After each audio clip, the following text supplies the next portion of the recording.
আমার বরকে যেভাবে ওরা লকআপে রেখে রাত্রিবেলা পিটিয়ে খুন করেছে তার বিচার চাই আমি।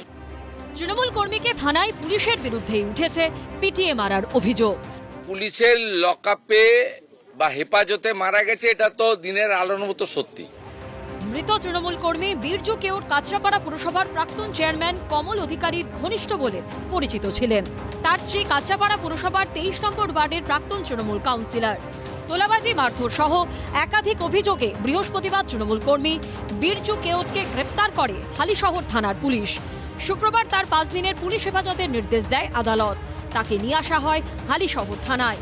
এরপর শনিবার ভোর রাতে অচৈতন্য অবস্থায় বীরজু কেওটকে নিয়ে যাওয়া হয় কল্যাণী জেএনএম মেডিকেল কলেজে।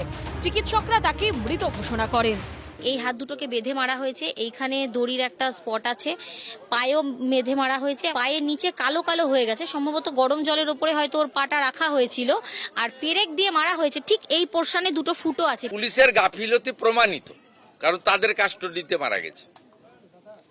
এবারে কতটা কি অত্যাচার করেছে ইন ডিটেলস পিএম রিপোর্টে পাওয়া যাবে। সর্বভারতীয় তৃণমূল কংগ্রেস প্রথমে মনে করে যে আজকে মাননীয় মুখ্যমন্ত্রীর সপার্ষদ যাওয়াটা গতকাল মমতা বন্দ্যোপাধ্যায় যাওয়ার এফেক্ট। এই তদন্ত জেলা শাসক বা যাকে দিয়েই হোক, তো তদন্ত কতখানি নিরপেক্ষ হচ্ছে সেটা তো তদন্তটা শেষ না হলে বোঝা যাবে না। হালিশহর থানার আইসি তমাল দত্তকে ক্লোজ করার পাশাপাশি সাসপেন্ড করা হয় তদন্তকারী অফিসার ফিরোজ মল্লিককে। আমার হাজবেন্ড যে মারা গেছে তার তুলনায় এই সাসপেন্ড করা বা তাকে বসিয়ে দেওয়া এটা কোনো সলিউশন নয়। আমি চাই তাদের কঠোর থেকে কঠোরতম শাস্তি হোক। শেষ অবধি তদন্তে কি উঠে আসে, কার কি শাস্তি হয় সেটাই দেখার। সমীরণ পাল, অনির্বাণ বিশ্বাস ও বিজেন্দ্র সিংহের রিপোর্ট, এবিপি আনন্দ। আমরা এখানে কোনো গাদ্দারকে আর বসতে দিচ্ছি না, দেব না। উপড়ে ফেলা হলো নেমপ্লেট, তালা লাগিয়ে দেয়া হলো পার্টি অফিসে, উঠল স্লোগান।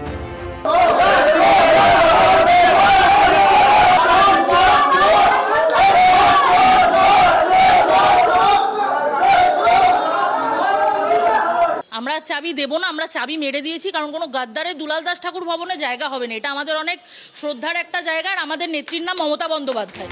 কালীঘাট তৃণমূল ছেড়ে বিদ্রোহী তৃণমূল সাংসদদের সঙ্গে এনসিপিআইতে যোগ দিয়েছেন যাদবপুরের সাংসদ সায়নী ঘোষ। সম্প্রতি প্রধানমন্ত্রী মুখ্যমন্ত্রীর সঙ্গে বৈঠক করেছেন। সোমবার সায়নী ঘোষের গড়ফাত পার্টি অফিসের তালা ছুড়ে দেন কালীঘাট তৃণমূল কর্মীরা। বের করে দেওয়া হয় তার সহকারীকে। ধুন্ধুমার কাণ্ড প্রিন্স আনোয়ার শাহ রোডে তৃণমূল কংগ্রেসের পার্টি অফিসে। 106 নম্বর ওয়ার্ডের এই পার্টি অফিসে বসতেন সায়নী ঘোষ, যাদবপুরের সাংসদ। এবার সেই পার্টি অফিসে যাতে সায়নী ঘোষ বসতে না পারেন তাই তালা মেরে দেওয়া হলো। বোর্ড, সেই বোর্ড খুলে ফেলা হলো। গো ব্যাক গদ্দার এই হোর্ডিং ব্যানার টাঙিয়ে দিয়েছেন এবং এই পার্টি অফিসে সায়নী ঘোষকে আর ঢুকতে দেওয়া হবে না। এই অফিস তৃণমূল কংগ্রেসের পার্টি অফিস, এনসিপিআই এর ব্যবহারের জন্য নয়। আমাদের দলের পার্টি অফিসে সেফ এনভায়রনমেন্টটা উনি ব্যবহার করতে পারেন না ওনার জনসংযোগের জন্য। ওনার জনসংযোগ করার দরকার হবে, উনি যাদবপুরে ওনার ক্ষমতা থাকে অন্য জায়গায় কোনো অফিস করে সেখানে করুন, আমাদের অফিসে আর নয়। আমরা মমতা ব্যানার্জির সমর্থক, আমরা মমতা ব্যানার্জির সাথে আছি, মমতা ব্যানার্জির সাথেই থাকবো। উনি যখন মমতা ব্যানার্জির সাথ ছেড়েছেন, ওনার নিজের নৈতিকতা থাকা উচিত যে আমি এই পার্টি অফিসগুলো যাবো না। ওনারা 20 জন বেরিয়ে গেছিল, তখনও বোঝা গেছে যে ওনাদের নৈতিকতার অভাব। এ নিয়ে সায়নী ঘোষের সঙ্গে যোগাযোগ করা হলেও তার প্রতিক্রিয়া মেলেনি। সন্দীপ সরকার ও কৃষ্ণেন্দু অধিকারী রিপোর্ট, এবিপি আনন্দ। এবিপি আনন্দ, এগিয়ে থাকে, এগিয়ে রাখে।